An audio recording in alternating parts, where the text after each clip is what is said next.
This is an opening that many of you watching are probably very familiar with, but for me this is my first time ever experiencing it.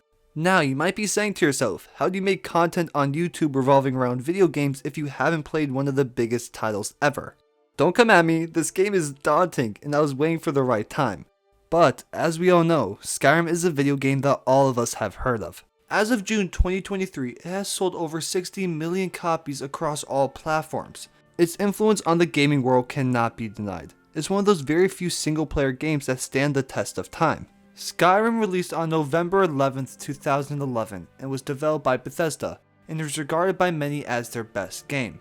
Still now, it is talked about and played by tens of thousands of people daily on Steam alone. That's a feat very few games have ever been able to achieve this many years post-release. There is a love that gamers have towards the world of Skyrim that can't really be described unless you played yourself. So that's exactly what I did. I know I'm 14 years late to the party, but I had to play Morrowind and Oblivion before I played this one. Skyrim is hard to put into words. It's difficult not to go into it with crazy expectations as people say it's one of the greatest games ever made. A milestone in gaming Skyrim history. is the perfect fantasy world. Greatest game ever made. I love Skyrim more than my real life. The praise and love for Skyrim will truly never end. I was very curious to see what made it so good and dive into the world of Tamriel once again and lose myself in it. And that is exactly what happened. Now, my opinions on this game are really confusing. Across the 100 hours I put into it, I fell in love with many of the aspects that it had to offer and think some of them are the best in the franchise. But I do believe there are some glaring issues with Skyrim. This is very far from being the perfect game. I have a good amount of complaints that I will get into in this video. But even with all these issues, I still can't help but love this game. Even after beating it, I kinda want to keep playing to simply be in the world and keep experiencing it. Skyrim is something that after playing I have a lot of issues with, but I can realize why many people still play nearly a decade and a half later. It is very special and there is a charm that not many other games have ever been able to achieve. Before we get into things, if you guys do enjoy this video, it would mean a lot if you could like, comment, and subscribe as we are trying to get to 1,000 subscribers. With that being said, let's jump right into it. Now, I normally don't do this kind of section in my reviews on games, but for Skyrim it seemed necessary as my opinion on this title changed drastically from the start of it to the very end. My first impressions of Skyrim, to be completely real with you, were not the best. Honestly, the first 10 to 15 hours were a drag, and I couldn't even tell you why. The way that I started my playthrough was that I basically avoided the main story and just started to explore, do some side quests, and just get acclimated with how the game functioned. And for some reason, it just was not clicking for me. I was having a solid time, and for most games it takes me like 2 to 3 sessions to start getting into the loop and flow of it. But Skyrim, that feeling was just never happening. And I was getting worried. I was like, how am I about to spend another 80 hours feeling like this? But I noticed that this is an issue I ran into when playing Morrowind and Oblivion. All these games took me a good amount of time to get into. But finally, the world started to click around the 20-hour mark. I was enjoying the missions more and I was finally able to play for more than 2 hours without completely burning out. I was enjoying the game a lot. What caused me to finally hit my stride was once I started doing some amazing side missions and got into a few guilds. I guess I felt like I was finally starting to get into the world that was at hand. Because those initial hours annoyed me, I wanted to experience the feeling of exploring that all these other people seemed to be experiencing. Then it happened so seamlessly. Skyrim eventually evoked that emotion for me. I couldn't force it to happen. The time came when Skyrim just pulled me in and I couldn't get out of it. It just took a lot longer for me than expected. What finally pulled me in were some side quests, but what kept me pulled in was its exploration and setting. Now, we're going to be starting things off on a very positive note. Like I've already mentioned, I have plenty of issues with this game, but the setting is not one of them whatsoever. Skyrim takes place in the world of Tamriel. We are located, well, in Skyrim, the land of the Nords. It takes place during the time of a civil war between the Imperials and Stormcloaks, and the reappearance of dragons who were once thought to be extinct.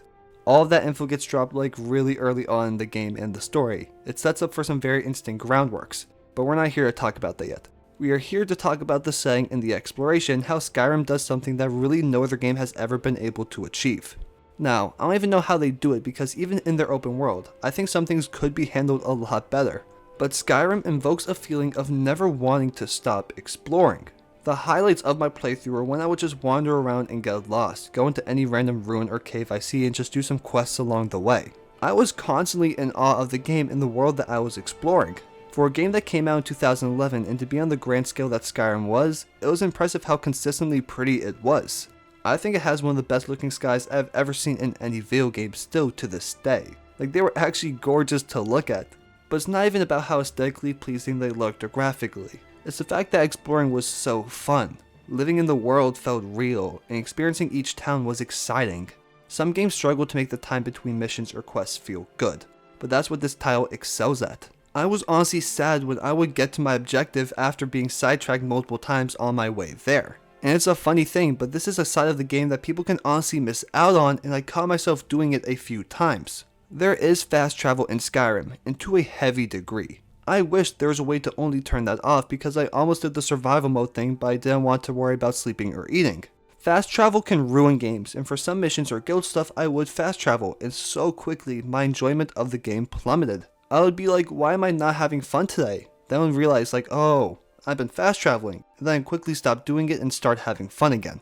Experiencing this game is truly at its best when you take your time and explore it and walk your way to each objective. I was thinking about this while reminiscing on my playthrough, and my thought was that Skyrim should be played to play it, not to beat it. I'm going to compare it to Minecraft real quick. I don't play Minecraft to beat the game. I stick to one world and play on and off, occasionally starting a new one every once in a while, but my main objective is never beating the game. It is to play it. If my mindset was to beat Minecraft, I would beat it within a few days and not have any fun with it. The same applies to Skyrim. I had my most fun with it when I wasn't trying to beat it and I was simply playing it to play it, exploring to my heart's content and just allowing myself to be immersed in the world. I also think where the saying shines is in the fact that you can practically do anything that you want to do. It's one of my favorite aspects of RPGs. When they really give you free reign over what to do, it's amazing. It's like Fallout New Vegas. I'm just going around doing whatever I can think of and being able to do it. Exploring is so enjoyable, and another great part of that are the cities and towns that you go to. There are a plentiful amount of cities that you explore, and each one feels unique from the last. They do a great job of making each one feel very distinct in their own way. And them being so distinct partially plays into which side they are on in the Civil War. It's a great aspect that makes the world feel that much more alive. The main cities that we have are Whiterun, which has this more Nordic vibe. Solitude, which was like this wealthy city. Windhelm had snowy conditions, and that was where Ulfric's Stormcloak lies, so you can see heavy Stormcloak influence there. Markarth was built around a Dwemer ruin and has the most interesting layout of any city in my opinion. Riften, the home of the Thieves Guild, so there's definitely this corrupt feel that the town has. Dawnstar, which honestly is one of the more boring towns, but it has a really sick quest involving a town sickness that I'll get into later. Winterhold, the home of the mages and the college. The town was mostly destroyed due to magic, so there's some beef between the college and townspeople. Morthal, a place that you never really want to be for too long as it just kinda sucks. And then lastly Falkreath, a town I mostly forgot about until I was writing this section of this video. Just from my brief descriptions, you see the big difference in culture, history, and vibes that each town is going to have, which I absolutely adore. So often in games you see all these different towns, but they don't feel distinct or have their own unique identity. But Skyrim does a brilliant job of fleshing out the lore behind each one of these locations and making them feel so alive. I would always love entering these cities for the first time and exploring every inch of it. Talking to every person there, getting all these new quests, going to the inn for the night and sleeping there. I love getting immersed and actually feeling like I was traveling to these places for the first time and had to learn about what was going on there. The cities were one of the best aspects that the world had to offer. Overall, the setting of Skyrim is probably one of my favorites out there. It just simply has the ability to make me not want to stop exploring it, which is like the most important thing a game like this could achieve. I can't even begin to describe the emotions and feelings of being up late at like 3 or 4 AM and just hearing the music increase as I'm walking around the beautifully lit sky and just standing there for a moment and taking everything in. This game is gorgeous, and I heard someone say this and I think it describes it perfectly.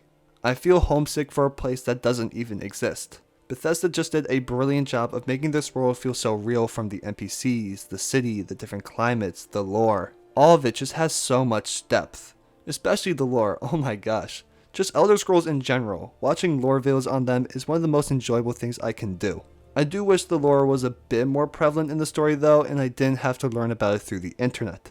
But with that being said, the setting of Skyrim in my opinion is the best thing that this game has to offer. And it's some of the best in gaming.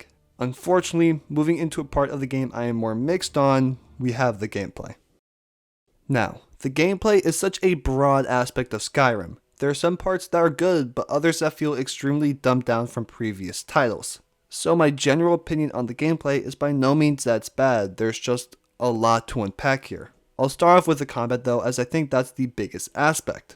In ways, it is the best in the franchise, which to be honest isn't the greatest accomplishment, as it's competing with a game where you straight up couldn't hit an enemy at point blank range if your stats weren't good enough. So it's not too much to praise, as the Elder Scrolls games were never really great in terms of combat. But still, the hand-to-hand definitely feels the smoothest in Skyrim. There's unique finishers for different weapons, which I really enjoy, and it's cool having honestly a wide range of different builds and playstyles that you can go for. You can focus on your one-handed weapons, a two-hand one, dual wield, have a bow, or purely use magic. It's a good amount of variety, and using them for the most part feels different. All one-handed weapons feel the same though to use besides their animations and finishers. The combat naturally is the best though due to its age, but it's definitely no standout system. It boils down to pressing either trigger to attack and spamming that, trying to do as much damage as possible. The blocking is something that really is never needed and something I rarely touch throughout my playthrough. But again, this isn't a game where I'm expecting anything crazy out of the combat. As long as it's serviceable, I'm fine with that, and that is what Skyrim does here. Something in the combat that was a lot more than just serviceable though were the shouts. It is a completely unique concept to Skyrim compared to the other games, as it has to do with the dragons. I love this ability a lot and the different variety that it brings. It is done so well. The shouts are skills that unlock randomly as you explore. Sometimes you get them in quests. There are many ways that you can obtain them. Once you get these abilities, you need to unlock them using a dragon soul. The only way to get those is through taking out a dragon. So already, the stuff you have to do to obtain them is really fun. Fighting dragons low-key becomes repetitive really fast though, but it's not the biggest issue for me, as there's just so many different unique abilities.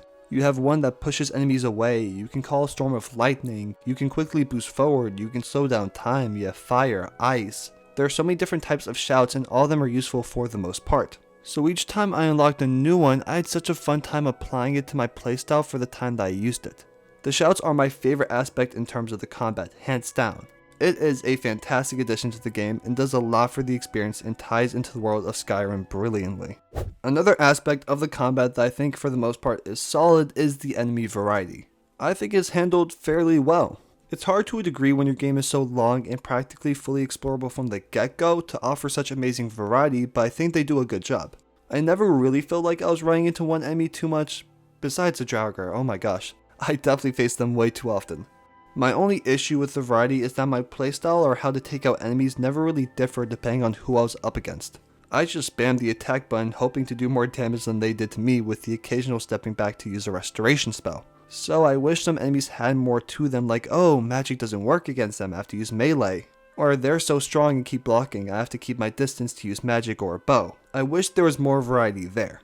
And my last issue with it is that, especially towards the end of the game, I never felt an increase in difficulty with the enemies or just stronger ones in general. I was on the last mission of the game, and I was still fighting skeletons and Draugr, like, I fought those in my first ever ruin. I remember in the early game, I was getting cooked by the giants and they were giving me permanent trauma with what they were doing to me.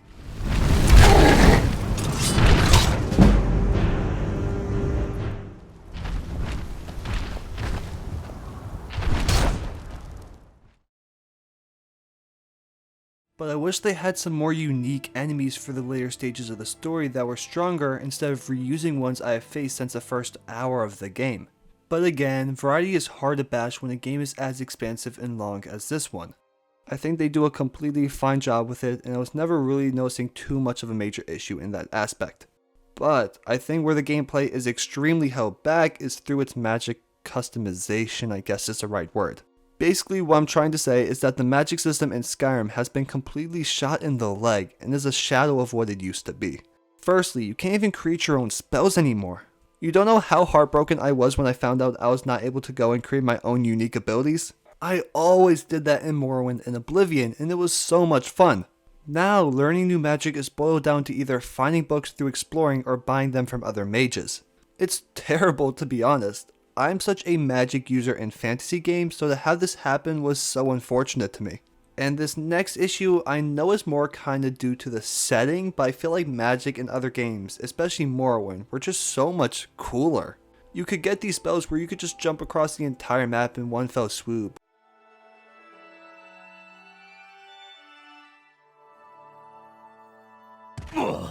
There are also levitation spells where you could just fly around.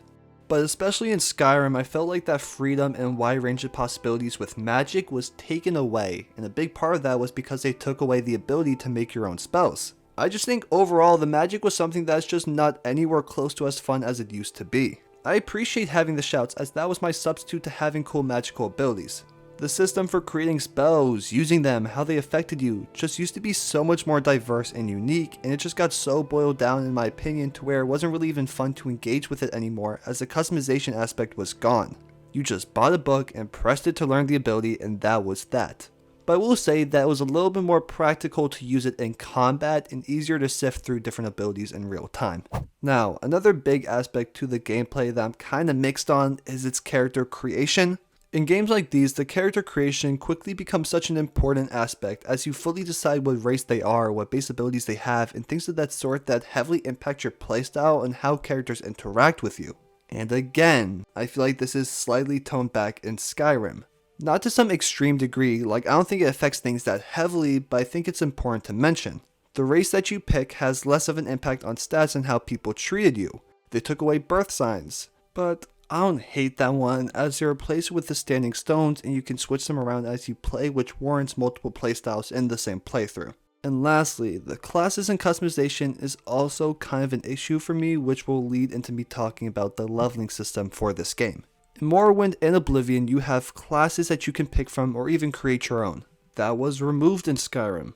You also pick specific skills that you wanted to be initially higher in the game. So there is more specific customization and character builds that you had, but it isn't necessarily better. The way that I look at it is that they just decided to go down a different direction in terms of leveling up, which I can't say is either good or bad, it's just a matter of what you prefer more. Because in Morrowind and Oblivion, you were hard locked to having to improve the major skills you picked to level up. So the build you made at the beginning, you were kind of forced to pursue or at least work with it throughout your playthrough. But for Skyrim, you have free reign to go down any build you want to, and any stat increase will go towards you leveling up. So some people might like that aspect more, where anything can help you level up and you can explore as many different builds as you want to. You can still do the same in Oblivion and Morrowind, but it's just the fact that those stat increases won't help you level up. So I can fully see people liking Skyrim's system for that more. Me personally, I can't really say one is better than the other. If I did have to pick one though, I would probably say Skyrim's. I just feel like it encourages experimenting with multiple playstyles, the fact that anything can level you up. But I don't think Skyrim's system is perfect because I don't really see the reason for removing the classes, so I think a combination of both styles would have been perfect. The part of the leveling system though that I don't like in Skyrim is the removal of attributes. I really don't understand what the point of removing this was. In my mind, it's like such a basic RPG mechanic to have that isn't even like some super complex thing that I can understand being like, okay, they kind of wanted to streamline the game a bit and make it more simple. I just don't see the benefit in removing this at all. There used to be attributes applied to your character at the start of the game. You had strength, intelligence, willpower, agility, speed, endurance, personality, and luck. These attributes would affect the growth and effectiveness of specific stats. For example, strength would affect your carry capacity and melee damage, intelligence increased magicka, endurance determined how much health you would go up each level, and so on and so forth. And every time you leveled up, you had the chance to pick what you wanted to upgrade. But in Skyrim, it boiled down to picking if you wanted to increase your magic, health, or stamina. Just completely threw away the attribute system with something so simplistic and held no value to me. Sometimes when I leveled up, I would just randomly pick something as it barely affected the way I played and I could barely even see a difference. It was one of the weirdest decisions they made in this entire game. I just don't see any use in removing it. But the last part I want to mention in terms of leveling, which is something I relatively like, are the perks. Every time you leveled up, you got the chance to apply a perk to some stat. I know it's a very basic and dumbed down thing compared to what leveling used to be, but they were effective. Like, as I was maxing out my one-handed stat, I felt like I was getting so much stronger. The perks didn't really offer anything like cool and unique besides a few things, but they were practical and easy to figure out which ones you wanted. I think overall it was a fairly solid system. And one thing I will always praise Elder Scrolls games for doing is locking stat progression behind actually having to use the ability. I truly believe every game should handle it in that way, as it just simply makes sense. To get better at some skill, I should have to use it. I always loved wanting to improve a new skill and actually having to use it in gameplay.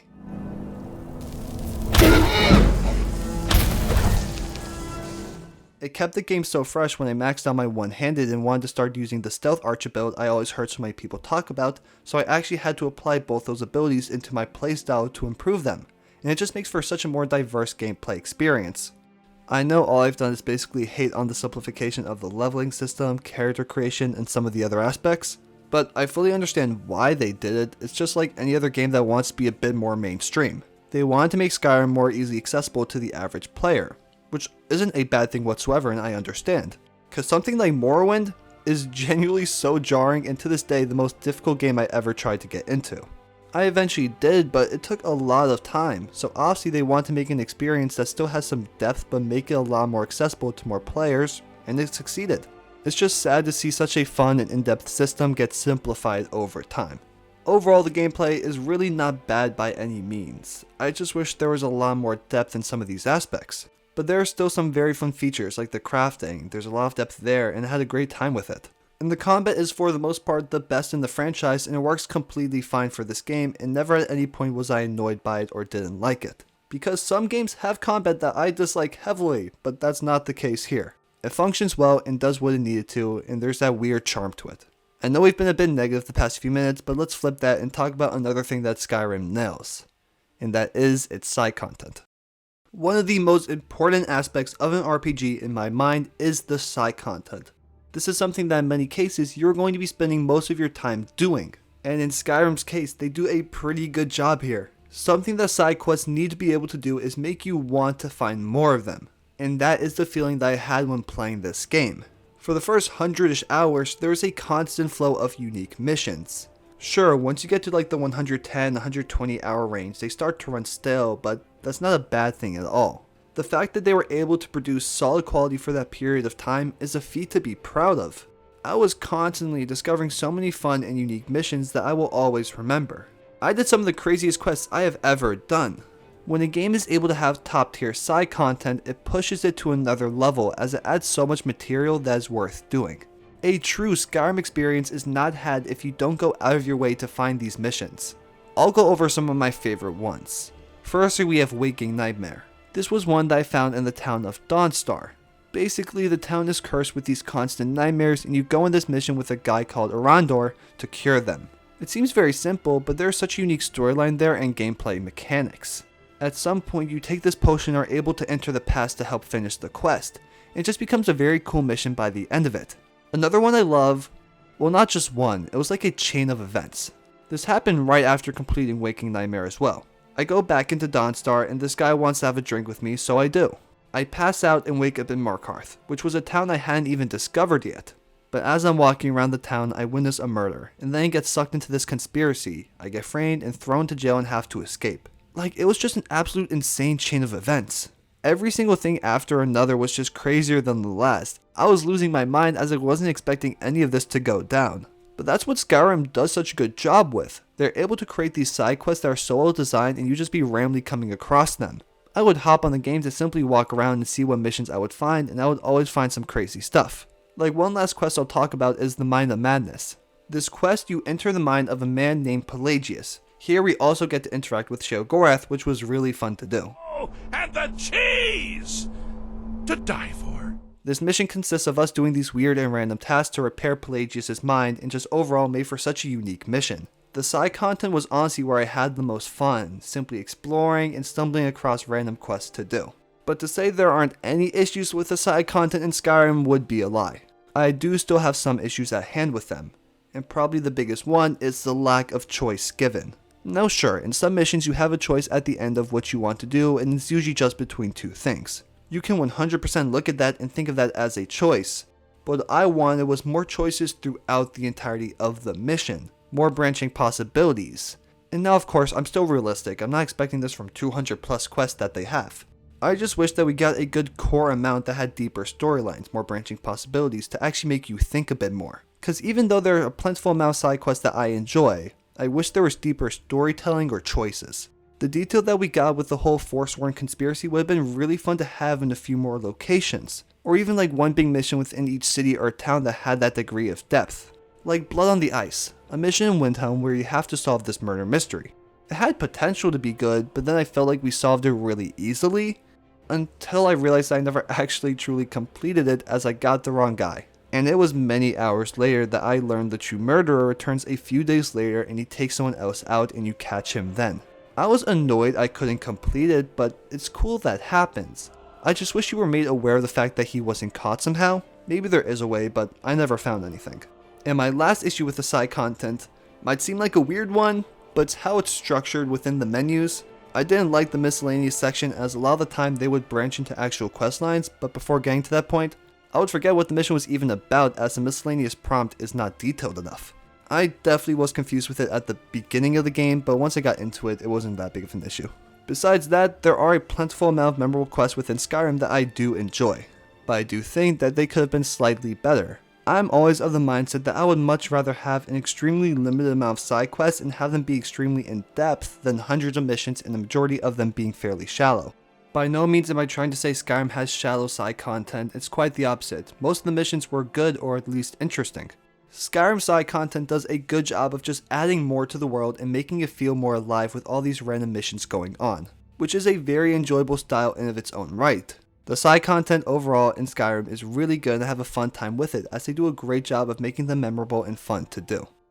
But following that, we are finally moving into the guilds. I have a lot to say about these. Now before we really get into things, there will be heavy criticism over a good portion of the guilds. This is just an extremely disappointing section of the game. I still love Skyrim a lot and this doesn't take away from the other things that this title does brilliantly.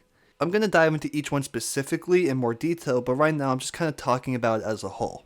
Firstly, I think they are way too short. In most cases, you can become the leader of the guild in no time. Straight up, after 4 to 5 missions, you take over the guild. In the span of a few hours, you go from not even knowing about them to becoming the master. It is way too quick of a turnaround, and I'll show examples when I get into specific guilds.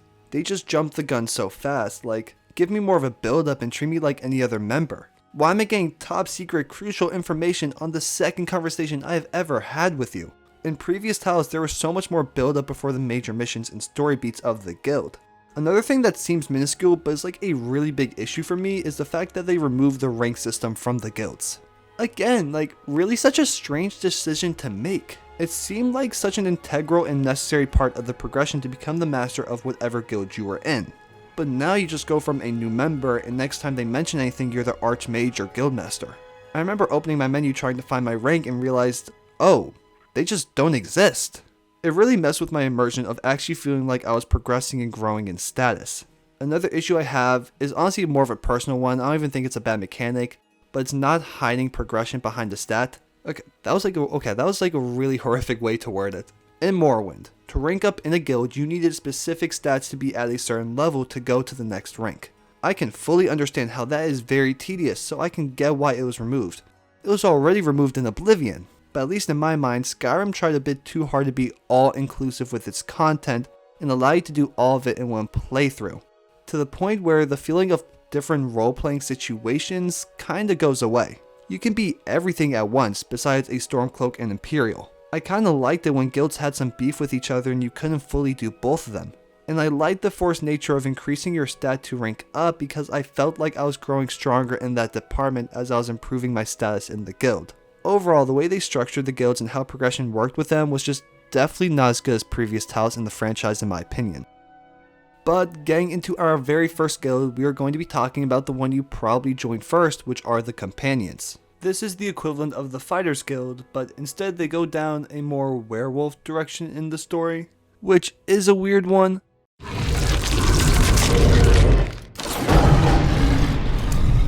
Practically, the Companions are made up of these warriors, but the inner circle of that group are werewolves. Joining the group is nothing special, you just have to spar with this guy called Vilkas. There you go. Then you do some small mercenary work for them that lasts about one mission, and then you get revealed the bigger plot in the following quest. You go into this ruin with a guy called Farkas and you watch him transform into a werewolf, and you learn a bit more about the Silverhands who are werewolf hunters. To progress in the story, you must also become a werewolf. This felt very rushed as I have only done 2 missions for you guys, and at least for me, I low-key failed the first one. The turning into a werewolf moment is also very limited in terms of role-playing. I wish I actually had the ability to not become one and go down the questline maybe a different way. The companions were the last guild I did in the game since I didn't want to become a werewolf, but I learned that you can cure yourself. The whole werewolf thing is a bit confusing to me as the group seems to be based around Nordic values, which I guess you could say are their Stormcloaks, but still, becoming a werewolf very directly opposes Nordic beliefs as you won't go to Sovngarde if you are one, which is like a big plot point for the leader Kodlak. He regrets becoming a werewolf and wants to find a cure for it so he can go to Sovngarde when he passes away. I really wish that concept was explored a lot more as I felt like the dynamic of that was quickly brushed over. We help him a bit with trying to find a cure, but unfortunately he dies. Which, for some reason, seems to be like a very common theme for leaders of guilds in this game. Godlak is dead. I am the Black Sacrament.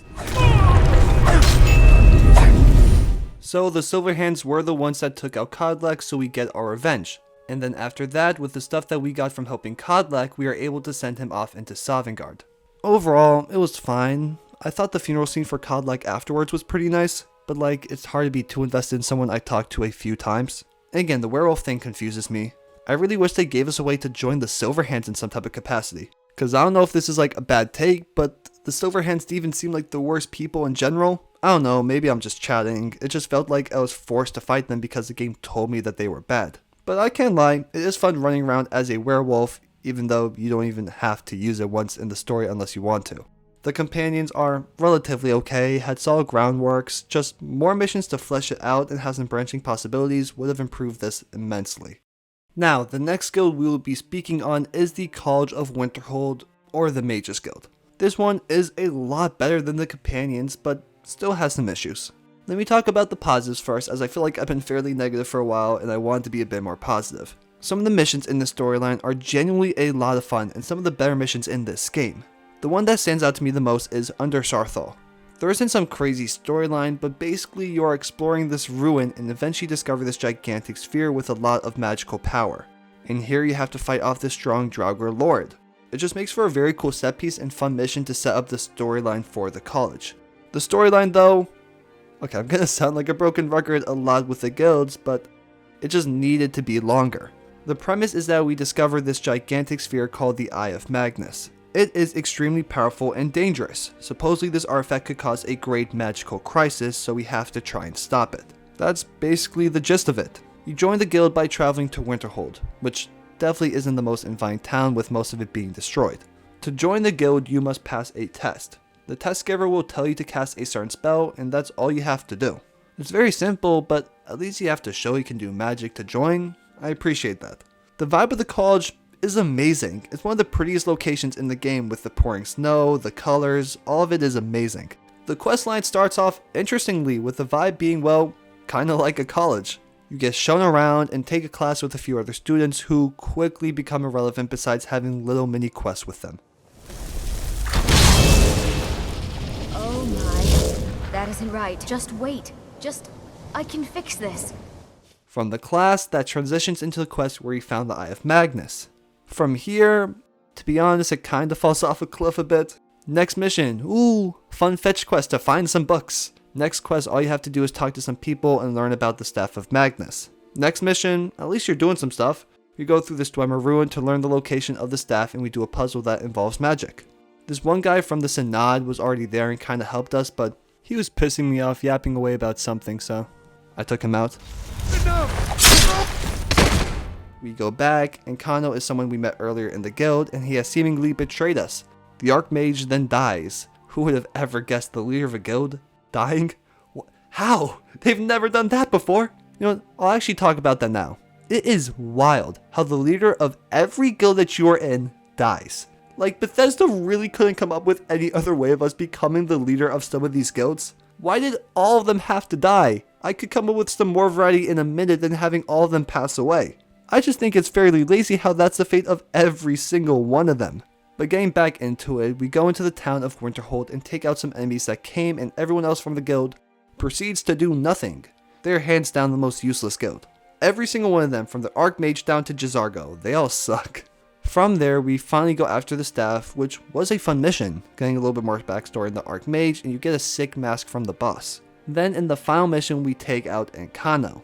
This is substantially better than the companions, as it actually had somewhat of an interesting story. I actually forgot to mention that you become the Archmage after all of that, and the Psijic Order are like sprinkled in throughout the story, and they're one of the cooler parts of it. Like I said, it did have a good story though. Just to me, it felt like they came up with a vague idea of one and just kinda left it at that. There was so much more that I thought they could have done to make it very good. One part of the college though that I really do like are the ritual missions. When you get your skill past 90, it actually drives some incentive to increase those to do those missions. But yeah, besides that, definitely a better guild in every way compared to the companions. But now, we are actually getting into some guilds that I think are good. And to get that underway, we're going to be talking about the Thieves Guild. I had solid expectations for this, as the Thieves Guild and Oblivion were phenomenal. This one does not reach the standard of that, but I still like this one. The way you join this guild is really fun and I like it a lot. Here you meet someone named Björnjolf, and he tells you to plant someone's ring in someone's pocket so that they are framed for stealing it. It's very simple, but I'm always a sucker for some stealth missions, so to have the introduction being something like that was pretty cool.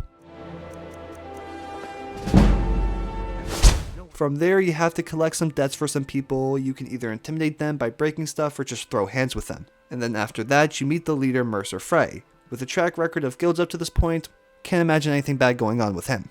From there, you actually do some really fun missions. Instead of being thrust into the depths of the story and the guild, they actually let it build up a bit more, which I really like. You burn down some beehives, you poison a drink, you tail this person through this really fun sequence and get info from him. They give you a few missions of feeling like you're in the Thieves Guild, learning the ropes. It's really good. From there though, this is where the main plot really starts to pick up for the guild. The person we just confronted to get information from gave us the name Carlia. Supposedly, she was the person who murdered the previous guildmaster. So we go out with Mercer to confront her, but ooh, big plot twist. It was actually Mercer who took out the last guildmaster, not Carlia. All this gets revealed as we're laying on the floor poisoned and then Mercer stabs us. We wake up with Carlia nearby as she helped us get back up to health. I am really into the story at this point in time. It has been paced brilliantly and has a great reveal of the enemy, and I'm just really excited to learn how everything is gonna unfold. But now, it's just slowly trying to find Mercer's whereabouts and how to take him out. We have to translate some book, break into Mercer's house, become a member of the Nightingales. That whole sequence of joining was actually so sick, and the armor set that you get for joining them might be my favorite in the entire game. It is so gorgeous, but my companion Serana was slightly in the way of the scene, as she does that a lot. One thing I do want to say I have a slight issue with is the fact that when you get back to the guild, like a little bit before with Carlia, they quickly trust you guys. Carlia was supposed to be the murderer of the previous guildmaster, and they really don't react the way I expected them to. And I wish the whole Nightingale thing played a slightly bigger role, as it's a really cool in concept, but once you become one, that's about it. And the guild finishes up with us going after Mercer and taking him out in a boss fight, and then returning the skeleton key that he stole. I think the ending falls a little flat for me, just because I think it deters away from feeling like the Thieves Guild. It's a constant theme in a lot of these final missions, but you just go through this fairly generic dungeon, and at the end of it you fight the boss. I would have enjoyed the final mission for this being more stealthy and actually forcing you to do that. And once all that is over, to truly complete the guild, you are forced to do these Radiant quests for Vex and Delvin. These are really bad, like, there's really not much else to say about them. The first time doing all these quests are fine, but then you realize, oh, I have to do this 5 times for each major town. That quickly adds up to a lot of boring missions that don't do anything. They were like, oh, we kinda gave up on thievery at the end of this guild. Let's make them do a bunch more with nothing interesting to get the missions to complete the storyline. Overall though, the Thieves Guild is good. I think it falters towards the end and those Radiant quests really suck, but I like the vibe of things. It starts off very strong, and at least here some of the characters were kind of interesting and had something going for them. It is now time for the Dark Brotherhood. I'd say this one is relatively on par with the Thieves Guild. I can't really say if it's worse or better, they're very similar. Like the Thieves Guild, I was hoping this would be really good, as Oblivion's Dark Brotherhood is just so amazing. To join this guild, it's honestly a lot of fun. Firstly, you have to go to the town of Windhelm, and here you find this kid named Aventus. He's doing some ritual asking for the Dark Brotherhood. He tells you he used to live in an orphanage in Riften, and the woman that runs it is terrible, so he wants us to take her out. And yeah, the kid was not wrong, she seemed unbearable. So as any noble citizen would do, I took her out.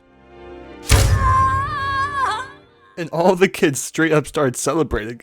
I've honestly never heard more cheerful voices in my entire life. Following that, you must sleep to trigger the next event.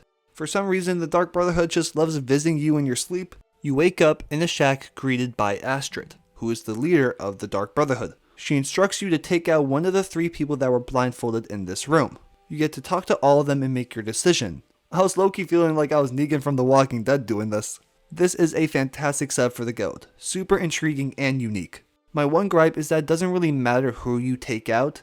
I get why it is like that. It was to drive the fact that when they tell you to take someone out, you just do so, no questions asked. But still, it would have been cool if there was actually a right answer. Following that though, we are finally inducted into the group and head to the Sanctuary. There we are given our first 3 contracts. Nothing interesting, very basic tasks, just go and take them out. I do like that though because we shouldn't be getting crazy missions as our first contract. We do those, we get rewards, and then we get another assassination. Also during this, we meet Cicero, who will play a pretty big role in this guild. On the next contract we just got, it has a little story to it. We have to take out this guy who was the ex-lover of the girl who requested the assassination. The guy basically betrayed her and ruined her life, so we took him out. Once we return, we are told by Astrid to eavesdrop on Cicero as she thinks he is conspiring against them. Apparently the only way to do this was to enter the coffin of the Night Mother. During this, we learn that we are actually the listener, something that has been missing from the Dark Brotherhood for a very long time. We tell Astrid this, she says that she needs more time to process things and sends us on more contracts that, to say the least, are underwhelming. At this point in time, I've been somewhat disappointed by the contracts, especially comparing them to Oblivion. I'm not expecting them to be so crazy at the beginning, but at least give us some unique situations. Especially with the ones that she just gave us, because at least for me, they felt very boring. Once we get back though, Astrid tells us to follow through on what the Night Mother asked of us. We meet the guy who did the ritual, and basically he wants us to assassinate the Emperor. This is extremely interesting and sets up things well with a very ambitious goal in mind with other assassinations leading up to it. Here I was hoping we were going to start getting some really cool contracts. And the fact that we are tasked with these crazy missions makes slightly more sense because we are the listener, so I can't really be annoyed that we're progressing fast here. Even though this is probably one of the slower progressions in Skyrim, probably the slowest, which I appreciate a lot. We are tasked with a big assassination where we have to take out Vittoria Vici during her wedding ceremony, and we get a bonus if we do it during her speech. This was the first really unique mission for the Dark Brotherhood, and I liked it a lot. What makes this guild so good are these unique assassinations. I was just annoyed that no matter how I take her out, I cause absolute hysteria and awe of solitude and every guard is trying to attack me. After that mission, we get another contract to do. We have to take out this guy and plant some incriminating evidence on him to frame him as a traitor. It could have been cool, but it was really annoying following him around, so I just waited until he was in a good position and fast traveled there. Then once we return to the Sanctuary, Astrid tells us Cicero has lost his mind and we have to find out what happened. Here we learn a lot about the past of Cicero and how he kinda went insane through his journal, which was a really good read. It was pretty long though. My only gripe is that if you don't read this long journal, you're never gonna get this cool backstory on him. On one end, I appreciate you having to go out of your way a bit to get deeper content. But when the base content is fairly shallow at times, I would appreciate them putting these cool lore drops in the forefront. Once we give Astrid the info though, we are tasked with taking him out, which we do. You have the option to leave him alive, but yeah, I didn't do that.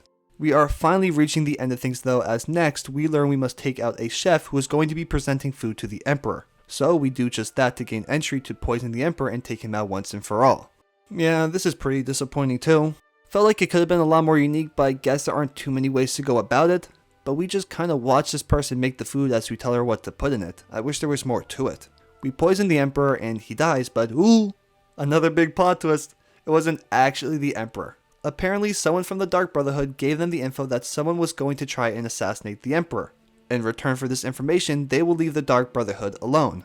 I don't know who thought that was a good idea. They really thought they weren't going to get backstabbed by the Emperor's forces. Most guilds are just honestly really stupid. I did like the plot twist though, as I actually wasn't expecting it and it adds a bit more depth to the guild, which I like. Once we escape the guards, we head back to the Sanctuary to see it up in flames. We go through trying to find any survivors while fighting off enemies.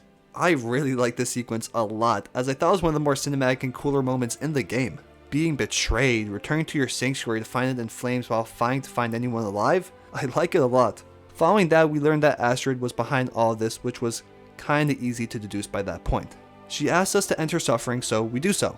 But if you thought it was over, you are wrong. We still actually have to assassinate the Emperor and Commander. I honestly love it, as Emperor Titus Me II was awesome. We have to sneak on his boat to assassinate him, and that man has great dialogue and accepted death with his back turned to us. It was awesome, and his last request was for us to take out the guy who put this contract on him, and since the Emperor was just so compelling, I had to do so. But we had a deal. The Dark Brotherhood was honestly really solid. I had a good time doing it, and some of the missions were pretty fun.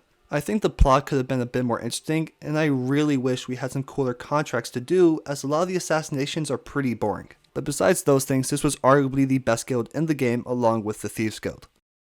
Finally, moving into the last guild, well, it's not really a guild, but we have the civil war between the Imperials and the Stormcloaks.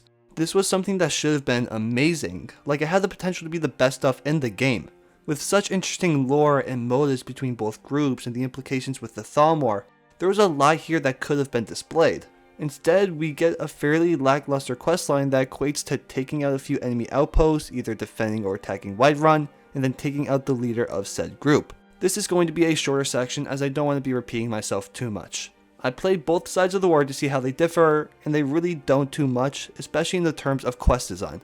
Where it differs the most is from the different perspective that you are given from both sides, which is honestly some of the most interesting stuff in that questline.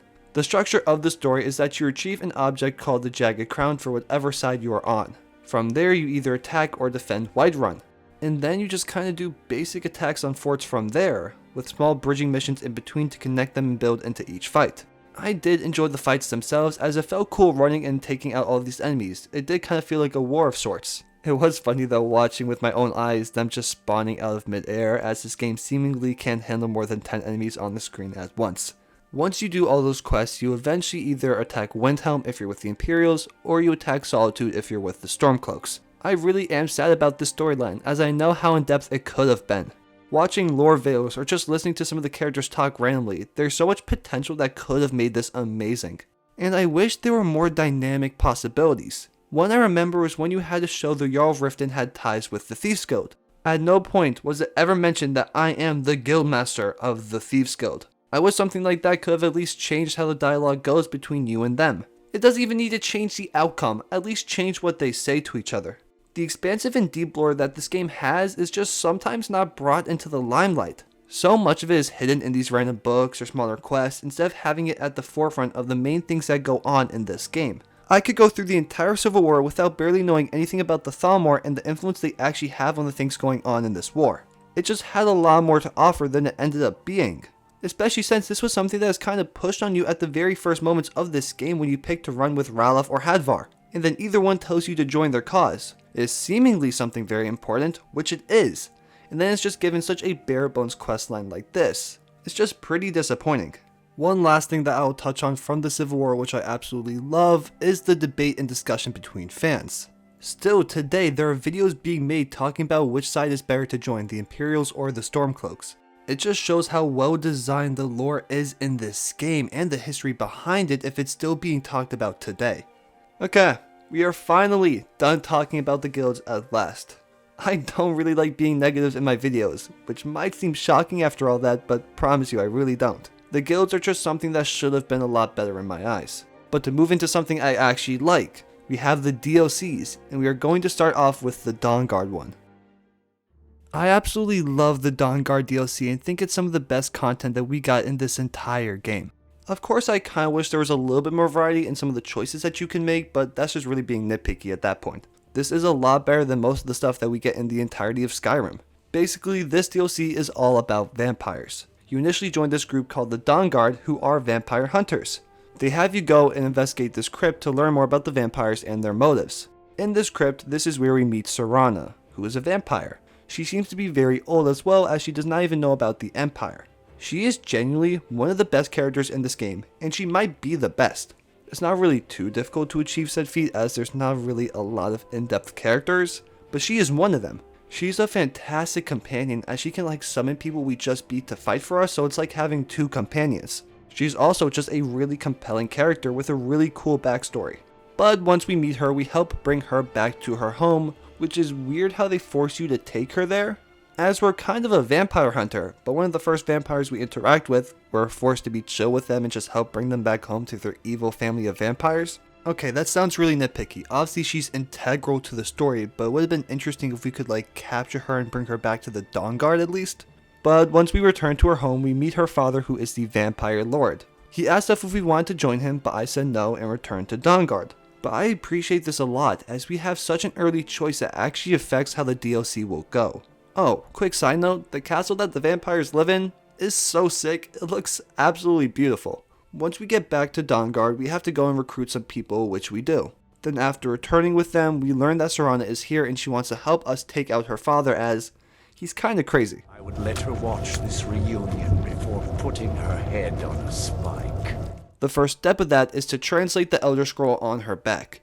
We go ahead and do that by freeing this priest that can do so. He deciphers the scroll and says that there are 3 in total, and that the prophecy is about some weapon called Oriel's bow. So from there, we are off to find Serana's mother, as she has knowledge of the scrolls. This is where we enter the Soul Cairn, where her mother has been living for who knows how long. This is hands down one of my favorite locations in all of Skyrim. It is so unique in the tone switch and the coloring of things. It is so fun to explore. They nail the vibe of like lost souls being trapped, and the aesthetic is one of the best in the entire game. We eventually find her mother and learn more about the prophecy and how Serana is involved in it. We also get a lot more lore info and just other things that are really interesting to hear about and I appreciate a lot. Also, the conversation that Serana has with her mother is fantastic, as somehow for one of the first times in this game, I actually felt a dynamic between 2 characters being fleshed out. It was a really good conversation to see Serana just basically laying it down that her mom isn't too different from her father and how they both mistreated her. It adds a lot of depth to their entire family and the situation at hand. Serana's mother tells us what we have to do to break the barrier between us so that she can give us the other scroll. We do so and we get the scroll, but we also have to fight this dragon, which was like every other dragon fight from this game. We bring the scroll back to the Moth Priest, but the man went blind unfortunately. So we have to go and find a new way to decipher it for ourselves. We are brought to this cave to do so, involving some moths and bark from a tree. Once again, this location is beautiful. This DLC is constantly just giving gorgeous set pieces, and each one being so unique from the last, it really is so enjoyable to explore all these different places. After deciphering it, we learn about the cave that has Oriel's bow, so we go there. Here we meet a snow elf, a race that was seemingly extinct, but clearly not. His name was Gelibor, and he is one of the last snow elves that still worships Akatosh, their god. Here he tells us about his brother who betrayed their god and went against their ways. He says if we take him out that we can get the bow. So we go through these beautiful pieces of scenery purifying these way shrines to eventually reach him. Once we do, we go through this really cool boss fight. Honestly, it might be the best one in the game. There's a good narrative standpoint around it. Some little cinematic moments of rubble falling and Serana helping you. You alright? Come on, we can do this. I know we can. At this point, you generally have a connection and bond with Serana, which is crazy to say about a companion in Skyrim. The other companions aren't bad, but they really just don't have any depth compared to Serana at all. It is great watching the trust and bond between the both of you grow throughout, and by the end actually being close to each other and trusting one another. I straight up had to have her as companion for the remainder of the game because it felt weird not having her as one by the time I finished the story. But getting back into things, we learn in the boss fight that Gelibor's brother was turned into a vampire. He felt betrayed by his god, so he sought vengeance by controlling all the Falmer and attacking the rest of the Snow Elves to make them go extinct. Again, a very fun little side story within this bigger plot that makes it interesting. Instead of us just taking out this random boss, we get this cool backstory and lore of the Snow Elves and Falmer. This was a really fun section of the DLC. And then we get Oriel's bow. From there we have the big assault on the castle to finally take down her dad. This again is one of the better battles in the game. I had a fun time doing it. The boss fight against Lord Harkon is also one of the more unique ones in having to use the bow to break him out of his invincibility. We eventually defeat him, and that's how the DLC ends, with Serana offering to keep traveling with you, which I gladly accept. This DLC is really fantastic from top to bottom. This is the depth and length I was looking for from the guilds. It had multiple storylines going on, interesting characters that had dynamics going on with one another. Awesome set pieces, good boss fights, surprisingly. There's so much good here, and it might be my favorite thing I did in this entire game. But now we get to talk about the second DLC, which I also think is relatively good. I like Dawnguard a bit more, but this is still some great content. The Dragonborn DLC kicks off with you randomly being attacked by some cultists. You find a note on one of their bodies, and now you must travel to Solstheim to find out more. Hearing that we get to go back to Solstheim made me so excited, as we went there previously in the DLC for Morrowind, and the vibes were extremely nostalgic, landing there for the first time and being back in Raven Rock. Hearing the Morrowind soundtrack, seeing a Telvanni house, all of it just brought back some amazing memories of playing Morrowind, which was a very great start to things here. Once you arrive in Raven Rock though, you begin asking people if they know who Mirok is, which was the name on the note that we found from the cultists. All of them basically say that the name sounds familiar, but they can't remember who the person is. But one thing that they leave you with is to go to the Temple of Mirok, so that's where you trek off to. During this period of time, we also learn that Mirok has been dead for thousands of years, and we get to reminisce on some Morrowind lore, which is always a great thing to hear about. One thing that relatively differs from this DLC to the Dawnguard one is the fact that we have this big new area to explore. And with this new area, we are given a lot of different side quests to do. I have a lot of fun doing them, and some of these side missions have some interesting storylines to go down. I appreciate these extra pieces of content because without them, this DLC would have been a lot quicker, as the main questline is definitely shorter than the Dawnguard one. But getting back into the story, once we arrive at the Temple of Mirok, we meet someone named Freya, who is a Nord, and she seeks to free the people's mind from Mirok's power, as she seems to be one of the only people not being affected by it. These people that are being brainwashed of sorts by Mirok's power are all across Dwellstein building these structures, and we can actually get stuck building them as well for a few seconds if we interact with the structure. Once we meet Freya, we head off into the temple to find the source of Mirok's powers, and we eventually find the Black Book. We get teleported to another absolutely stunning setting once we interact with it. I love every single ounce of detail that is here. You have no idea of the true power a Dragonborn can wield. When we explore it later as well, it's just awesome with how it functions in the layout of things. It's really well done. In this new location, we interact with Mirok, who again is extremely well designed. Here we learn about his plans, and he just shows off by shouting some dragon words we don't know, and then we get sent back to the real world. Following that mission, we head back to where Freya lives to get advice from her father on what to do. We learn some shout and have to take out all the stones that have been corrupting people's minds. So we go ahead and do that, and then we must go find Neloth, who has information on another Black Book. He proceeds to help us with finding it by going through this puzzle in this Dwemer ruin. Once we find the Black Book, we are sent back to Apocrypha, the home of Hermaeus Mora. Just like before, this section is fantastic. It is genuinely unique, which is great to see once you go through so many similar ruins. The way they have different walkways moved, the different levels to areas, traveling through books to different portions of the map, all of it is done so well. It is easily the most unique place I explored in the entirety of my time with Skyrim. At the end, we learn the second word of the shout and are sent back to the real world. From there, we return to the Skull village. The father gives up the secrets of the skull to Hermaeus and then just dies, honestly a really gruesome looking death. But at least Hermaeus kept his side of the deal and taught us the third and final word of the shout to finally go fight Mirok. We go into Apocrypha for some more amazing level designs. We then get to tame a dragon and ride it, which sounds awesome, but unfortunately is extremely janky and not really fun at all. All you really do is just kind of target an enemy and sit there while the dragon takes an annoyingly long time to take out enemies I would take out in like 2 swings.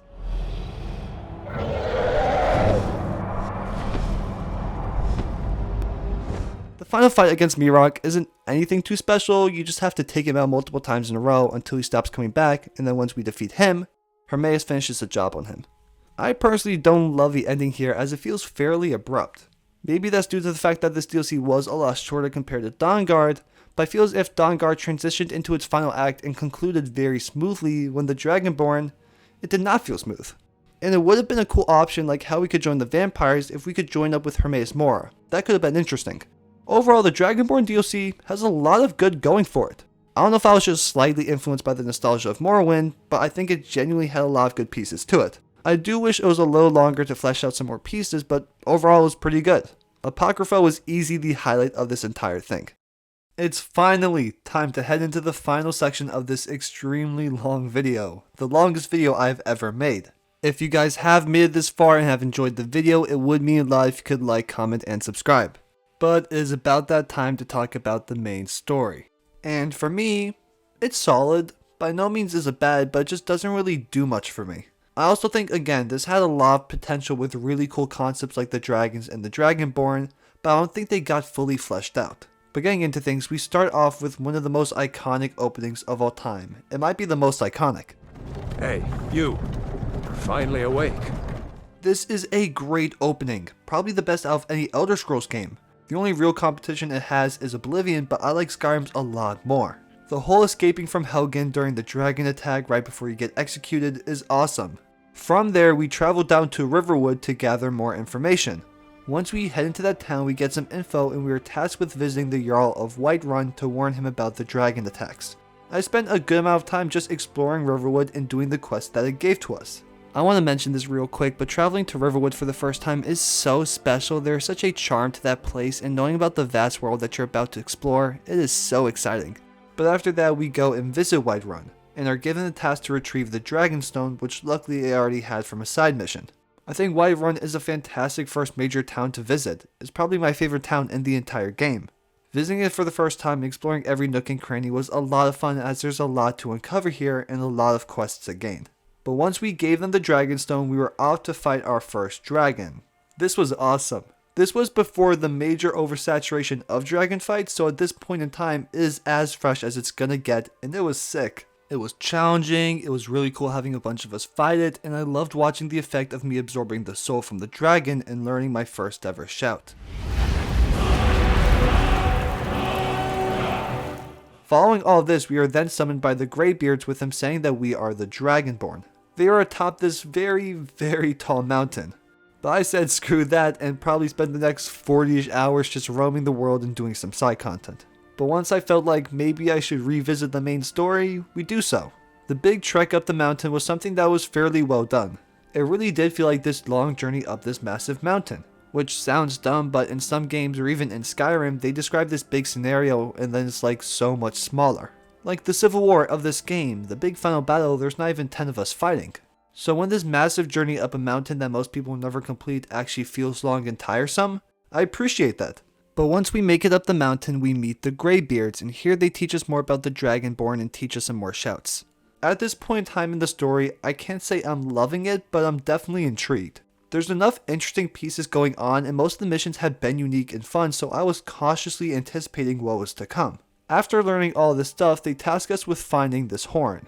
We go through this dungeon, and it's not there, but in place of the horn there is this note. The person who wrote the note tells us to meet up with them at this inn. Here we meet Delphine.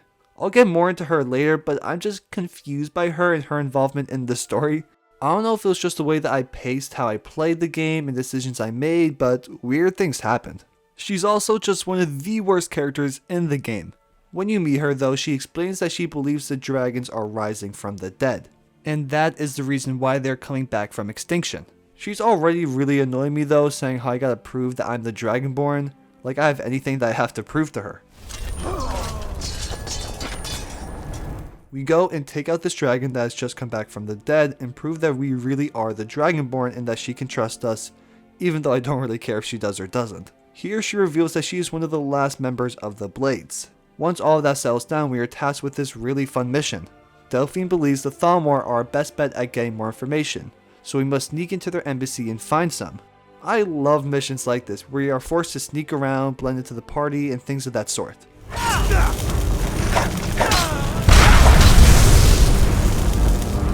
And with this mission specifically, I think they do a really good job of doing that. We eventually get our information and head on back to Delphine. From the info that we got, she recognizes the name Esbern and we go out to find him. He is hidden away in the right-of-way behind this door with a bunch of locks. This one always sticks. There we go.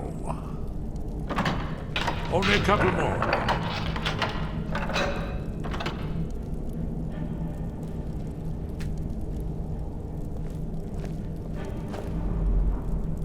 There we are. He goes on about how the world is doomed since there's no Dragonborn and that Alduin will be the destroyer of the world. At this point, I'm struggling a bit to stay interested in the story. I'm just not overall too keen of Delphine or Esbern, and it really doesn't feel like things are developing in an interesting way at this point. But I held some hope as there are some story beats I was interested in. The following mission, we are after something called Alduin's Wall to learn more information on Alduin and how to take him down. Here we learn about a shout that did just that, so we seek the help of the Greybeards to teach us it. We go to them, and after some arguing, they tell us to go meet their leader Parthenax, who is also a dragon. When we finally meet Parthenax, we get dropped a lot of lore and information about the Elder Scrolls, Alduin, Parthenax himself, and it's really interesting. We ask him if we can learn the shout that took out Alduin, but he does not know it as it's something that dragons cannot comprehend. So we must go find an Elder Scroll to go to the past temporarily and learn the shout. but apparently I already had the Elder Scroll. My only assumption of where I got this is I believe in the Dawnguard DLC. So in the span of like 15 to 20 minutes, I finished like 4 missions, which was like really jarring and screwed with the pacing of the story in my mind. It's not the game's fault that I already had the scroll, as it's just the way I played the game. The location by which you find this scroll though is absolutely gorgeous. The location is called Blackreach and it's one of the prettiest locations and caves in the game. But once we have the scroll, we view the past to learn the shout in what I thought was a pretty enjoyable sequence. Then Alduin pulls up out of nowhere to fight us, but then he runs away after we defeat him. Truly, I'm just so confused by what is going on at this point in the story. Again, it doesn't help with the fact that I just completed 4 missions in the span of 20 minutes. And it's not confusing like with detail, I'm just merely confused by the structure by which this story was made. Like, it felt really random to fight Alduin there, and I know it's not the game's fault, but I went from never meeting Paarthurnax to suddenly being preparing to defeat Alduin in less than half an hour it seemed. After this though, we can ask one of 3 people for advice on what to do next. This is where it's weird for me. We can either go to the Greybeards, the Blades, or Paarthurnax for help. And whoever you don't go to help for are just merely removed from the story and play no other part as if they were never there.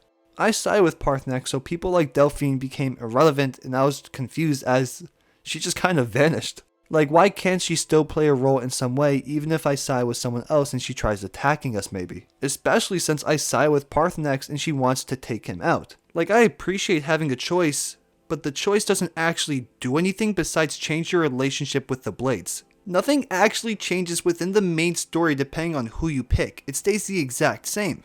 But let's just move on from that. After talking to Paarthurnax, we must trap another dragon to betray Alduin and give us info on his whereabouts. So we head a wide run and convince the Jarl to help us and we capture one. We learn that Alduin is in Sovngarde, so we head over to the portal where we can enter.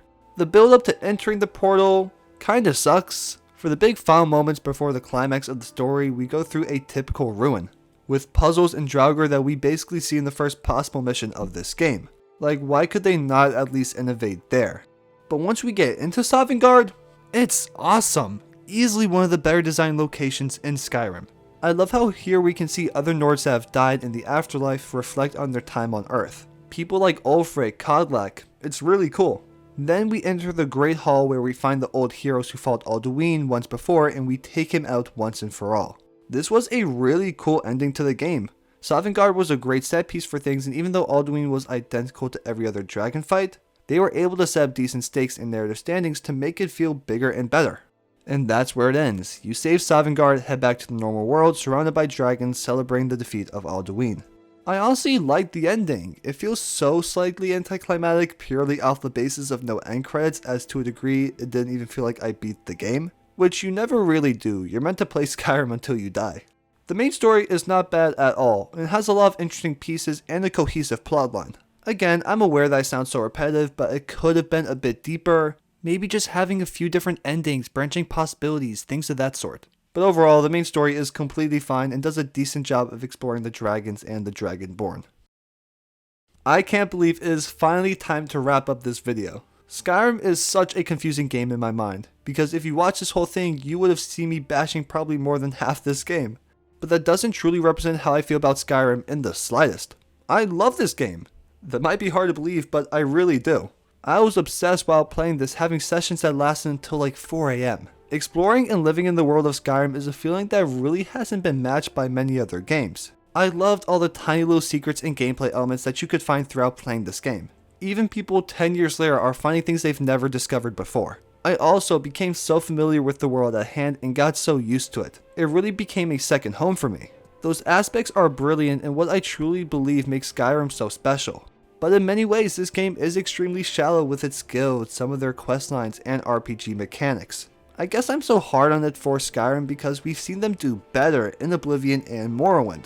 But if you overly focus on those negative things, you'll think it's a bad game when it's so far away from being that. What Skyrim does well, it is some of the best at ever. This was a special game that I had a lot to say about. I would have never made a video over an hour long on a game that I did not like. There are so many good things that Skyrim offers to you, but at the same time, there are a lot of not so good things. Maybe it's because I didn't grow up with it or play it back then. I'll probably never understand the bond that many people have with this video game.